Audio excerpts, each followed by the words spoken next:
Howdy doody everybody, my name is KevGuuey and welcome back to Sakura Cupid. Her face looks horribly pale and there is sweat beading on her forehead. Her hair sticks to her clammy skin, her forehead is burning, but the rest of her body feels horribly cold. It's incredible, really. She only had one mouthful of that omelet, it's already having a profound effect on her. If I was a biologist or a doctor, maybe I'd want to write these results down. It might help future generations. But I'm neither. I'm just a cupid and all I can do is watch Serra, my arms folded across my chest. Hey Serra, if you see a light, don't go towards it. Lights, be too bright right now. My whole head is spinning. I'll become a being of the darkness. My blood is turning to ice in my veins. Death is not far from me now. Maybe I should get you some aspirin. If you are feeling sick, you didn't need to push yourself to eat my food. The last thing I want to do is upset your stomach. I think your food might be the problem. I don't know what you're talking about. So she's still protesting her innocence, is she? Maybe Mitsuki really doesn't realize how lethal her food is. My head. I don't know if I can keep going. You have to keep going. I'll be really annoyed if you die on my couch, Serra. Besides, lying here being miserable won't make you feel better. We should go out. It might help take your mind off things. I don't know if I can. Then you can lean on my shoulder. I want to show you all there is to see in Tokyo. It's been such a long time since I last saw you, and it'll be a fun bonding experience. Don't you want to bond with me? I do. Oh. I mean, I missed you too, Lilim. Then let's get going. I can't stand waiting around in the house. It's boring. Oh, are we going on a date? That's right, Mitsu. A date. A date with my darling precious Lilim. I should go fix my makeup. Mitsuki scurries off. Serra watches her retreating back. Are you sure that's alright? What? Serra frowns through the pain, her forehead wrinkling. Encouraging her like that. It'll be fine, you worry too much. And you don't worry enough. Yup, it stops you from getting wrinkles. Don't you think I look gorgeous? You're not bad looking, I suppose. Hee hee hee, thank you, honey. Now, you should probably get ready to go out too. I'm still not feeling great, but I can try. Where do you want to go anyway? Hee hee hee. I tap my finger against my nose covertly. That's for me to know, need to find out. It's just like Mitsuki said, we're all gonna go on a group date. My life really has gotten exciting lately, huh? I think I'm gonna throw up. Hey, don't do it on the carpet. Let me get you a bucket at least. Maybe a little too exciting. Note to self, don't let people try Mitsuki's cooking no matter how curious I am. It'll only end in vomit and despair. Oh, they're going to an amusement park or carnival. What manner of place is this? Sarah looks around our surroundings, her eyes and mouth both open. She looks like she's just seen a unicorn, and I guess I can understand her surprise. This place is a little overwhelming even for me. I've never been here before either, but I've seen it enough times on TV. It's a theme park, but it's just not any theme park. It's a theme park to go if you're in Tokyo. Really? Is there a theme park in Tokyo like this? That's just the thing to go to? Because I've never heard of it before. It's the one and only. Isn't it obvious we're at Disneyland? Oh, I was just about to say Disney. Disneyland? Is that a real place, guys? Is Disneyland a real place? We're only in the entrance plaza, but I can hear the shrill screams of crowds being jerked about on roller coasters in the distance. Cheery music pipes through the air. People in animal costumes welcome us into the park. A young girl lets go of her balloon and starts sniffling as it flies away through the azure sky. Destinyland. A land of hopes and dreams. But Serra looks completely out of her element. I've never heard of this place before. What, really? Really? Where have you been living, under a rock? In heaven, actually. Living under a rock sounds rather cramped and impractical. I wasn't being serious, you know. I take everything seriously. It's the only way one can become a good cupid. I can tell. I think it's one of Serra's charm points. You don't need to ruffle my hair, but I wanna. I suppose I'll allow it for now. Hee hee hee. I knew she'd cave in. No girl can resist my charms. Honestly though, I can't believe it. How can you not have heard of Disneyland in this day and age? I don't have enough time to research silly things like this. I'm too busy with work. Besides, I've never been to the human world. Sarah catches the eye of a small child a few paces away, chomping at a bright pink candy floss and pauses. Tokyo before. I didn't know you had huge plazas like this filled with so many people. And so much noise too. Sarah pulls a face. Is this a spot of pagan worship? I open my mouth, ready to counter her question when I pause. Maybe Sarah isn't too far off the mark after all. I guess in a sense Destinyland is a little bit like a site of pagan worship, but the people who pilgrimage here don't come to worship gods. They come to worship the face that dominates all of Western civilization. Roland Rat. What? Roland Rat? What is that? How did a cartoon rat gain so much power anyway? Even some of the girls back in Cupid Academy had Roland Rat themed stationery and tote bags. They thought he was cute. Sarah might be the only Cupid who doesn't know about Destinyland. It's cause she's so super serious she never had time for anything other than studying. Never had any dreams bigger than being a top class Cupid. She had no places she wanted to go. No sights she wanted to see. To be honest, it's kind of sad.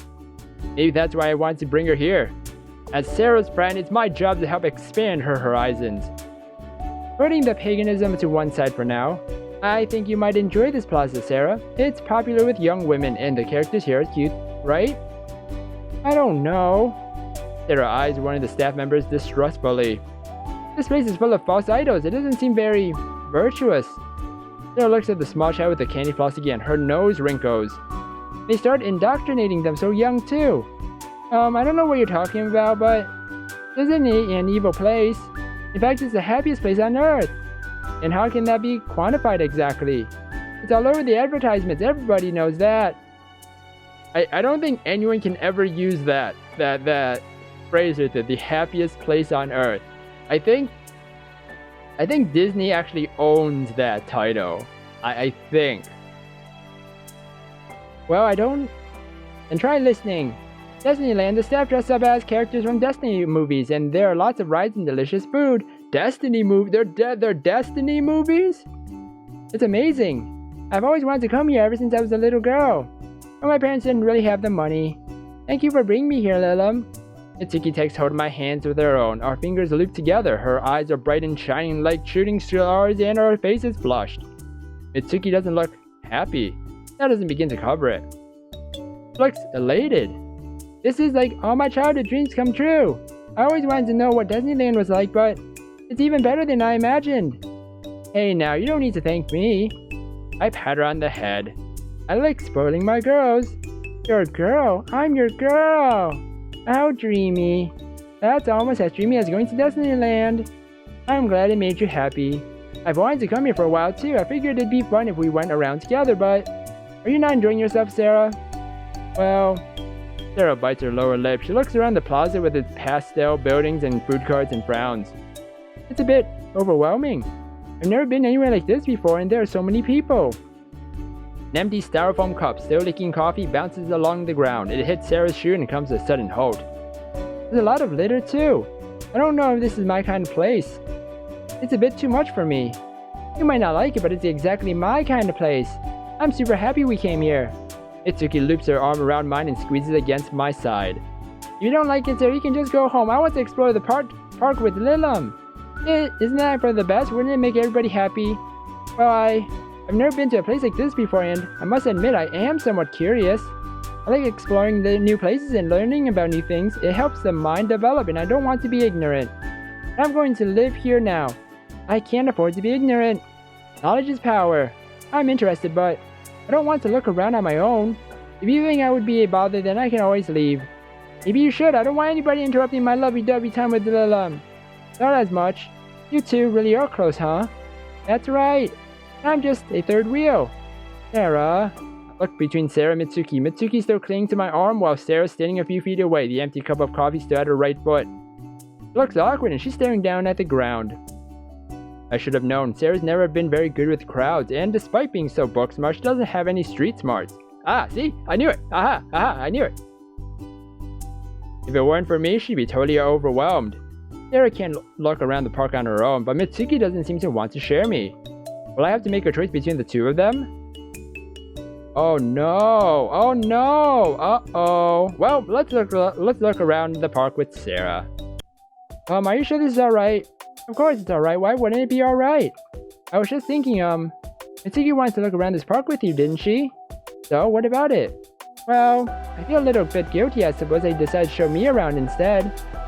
You've been living with Mitsuki longer after all, and she seems so very excited. Knows more about this park than I do, and she was determined to spend some private time with you. Hope she isn't too upset. Oh, Serra, you worry too much. I do? You always do. Though I guess you wouldn't be you if you weren't always getting worked up about small silly things. I grin and prod Serra's cheek. Her cheeks are very soft like mochi, and my fingers sink into her flesh easily. Hey, that hurts. I like hurting you. But why? Because you make cute noises and pull cute faces, obviously. You're a bully. Yep. You shouldn't admit to it so proudly. But I just did. You should know by now, Serra, that I'm not ashamed of who I am. I know, you make it obvious. And as I think it'd do you some good if you were at least a little ashamed. Serra sighs and bats my finger away. Are you really sure this is alright? It's fine, like I said. But Mitsuki is a grown woman. She should be able to get over a little disappointment. Besides, she said it was her dream to go to this park since she was a kid. She doesn't need to be with me to enjoy herself. Said she was fine looking around on her own, didn't she? You did, but on your own isn't very much fun. Serra looks down at the ground. Shyly, she fiddles with her sleeves. Aww, that is true. It's not fun to look around, amusement park by yourself. Why couldn't we just go together? I know that better than anybody. Oh, were you really that sad when I left you, Serra? Not like I was sad. I just didn't have anything to think about other than work, I guess. It's embarrassing, but you're the only person in heaven who ever really spoke to me, so... Really? Lilim was? When you left, I was on my own. It was a little lonely, but I was busy and I tried not to think about it. I always have so much work to do. I'm always so busy, but yes, I have some free time on my hands now. And that's why I want to help you fill up your calendar. You've never really let yourself relax before. You don't know how, that's why you need me to show you. Mitsuki's clingy, but she knows how to keep herself entertained. I trust her. You, on the other hand, are you saying that you don't trust me? I just think you'd be lost without my guidance, that's all. I'm not the one who needs your guidance. You're always copying my notes back at school and asking me to tutor you. If anything, you're the one who's always been relying on me. For school stuff maybe, but there's a big wide world beyond school. Can't you see that, Serra? I gesture with my hand at the plaza and the swing and the buildings and all the children wearing rolling rat ears and eating ice cream. I'm showing Serra the park, but I don't just mean Disneyland. The world's much, much bigger than that. Compared to heaven, the earth is huge. There's so much going on all the time and there are so many people too. If Serra wasn't with me, she'd probably get overwhelmed. You need to learn how to have fun. Stop being so serious. Get your head out of the books every once in a while and really live. But I've lived most of my life through stories. Not sure how to live it for myself. That's why I'm here. I'll help you every step of the way, cause you're so helpless. I'll even hold your hand if you want. I'm not helpless. You are when it comes to some things. Even Mitsuki agrees with me. Serra pouts. Her cheeks puffed out like a gerbil's. She folds her arms and turns her head away. Well, what happens now? What do you mean? You brought me to this loud, noisy place, so you better have some kind of plan. Is there anything you want to do, or do you just want to watch me squirm? There's nothing I love more than watching you squirm. Be serious, please. I am being serious. After all, it's been so long. I'm feeling a little pent up. I draw my tongue against my lower lip seductively. Ew! Serra pulls a face. She takes a step back and very nearly bumps into a staff member in a duck costume. You shouldn't do that in a place like this, Lilim. There are children. Does that mean I can flirt with you in a place where there aren't children? Serra's face burns. Just cut it out. I'm stressed enough as it is. You know how I don't like crowds or loud noises. I don't like places like this at all. Let's hurry up and decide on our itinerary so we can get around this so-called park as quickly as possible. Oh, Serra. I sigh and rest one hand on her shoulder. You don't understand why I brought you here at all, do you? What do you mean? Aren't you listening? I brought you here to have fun. Making an itinerary doesn't sound like fun at all. You can't plan every little aspect of your life. You need to go with the flow sometimes. What do you suggest we do? Wander around aimlessly until our feet get sore? That was the general idea, yes. You're terrible at planning. And you plan way too much. It's not possible to plan too much. It is when it gets in the way of having fun. Speaking of fun, I shouldn't decide what to do. I came here for you, so... Is there something you want to do, Serra? Me? That's right, you decide. You're in charge of your own fate. Well, Sarah brushes a strand of hair behind her ear and digs the tip of her shoe against the ground. Smell of fried onions fills the air. Hot dogs, I think. The cheery music continues to play. Children scream and tug their parents here and there. Electronic beeps emit from a nearby claw machine stuffed full of cute teddy bears.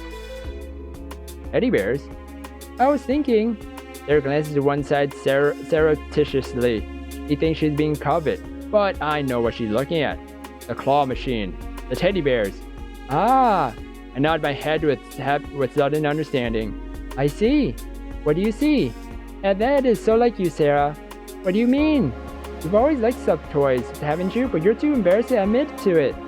I don't like stuffed toys. I know you do. I don't. Now, you don't have to lie to me, Sarah. I've known you since like forever. We're best friends. I know. Your secrets. I don't have any secrets. And what about Daikon? Daikon, being her unusually named stuffed bunny. Sarah's face burns with shame. I put all my toys in a box under my bed when I turned 18. I mean, it's childish to have a lot of toys in your room. Might be childish, but it's what you like, isn't it? Sarah bites down her lower lip. She looks conflicted. Sarah's so serious, her love of cute stuffed toys contrasts with her outward demeanor, but that only makes her all the more adorable. Don't worry, Sarah, I'll go win one of those bears for you. But those machines are probably rigged. It'll eat all of your money. And anyway, I don't even want a stupid bear. But her voice trembles. I know she isn't being honest, not with me or herself. She wants one of those bears. She wants one badly. And I'm going to grant her wish. Nothing's too expensive for you, sweetheart. I'll be back in a second. I stride confidently towards the machine. I'm not a cupid for nothing. It's time to make some magic happen. Oh. Well, apparently magic happens super fast. Wow. Sarah holds on to the stuffed bear tightly. She nuzzles her face against its soft fur. The bear is large, and though it obscures much of Sarah's face, I can see one of her eyes. Half of her smile. She's smiling like I've never seen her smile before. Her whole face is glowing. He's so cute. So you decide that he's a he? Of course he's a he, isn't it obvious? I didn't know stuffed toys had genders. There's a lot you don't know. Maybe I shouldn't be surprised you're not sensitive enough to tell these things, but I can tell all the subtle signs. Don't you see the shape of his forehead? That's definitely masculine, and the look in his eyes. He's definitely a boy. He states it firmly as though daring me to disagree, not that I want to. Why would I? Huh. Well, interesting. Well, Sarah's face determination is far too adorable. Have you thought of a name for him? Have you? Well, you were the one who called him for me, so maybe you should do the honors. Please, you know I'm terrible with names, and you're the only one who wanted him, not me. I guess. Sarah's shoulder slumped. Maybe she's relieved. She offered to let me name her bear, but I'm sure that was an empty gesture. She didn't really want me to let me. But not when her bear is so important to her. But if you don't mind then, maybe I'll name him after you. Me? That's right, how about LILJA? Sarah's face flushes shyly. She bares her nose against her bear's fluffy coat once more. It probably sounds stupid, but no, I don't think it sounds stupid. It's cute. Really? Yeah, it's cute, just like you. I'm not. You totally are. Aw, they're flirting. Aw, it's so adorable. But I'm gonna end the episode here, everybody. Seems like they caught a giant bear that actually looks super fluffy. I actually want a fluffy bear like that. Look at it, it's so fluffy. Oh my gosh. It's like that girl in Despicable Me. It's like, it's so fluffy. You know? But anyways, we'll see what happens next in the next episode of Sakura Cupid. So if you guys enjoyed this episode, then please slime that like button and subscribe down below for more awesome videos. Thank you everybody for watching this episode, and you will hear me in the next one. Bye!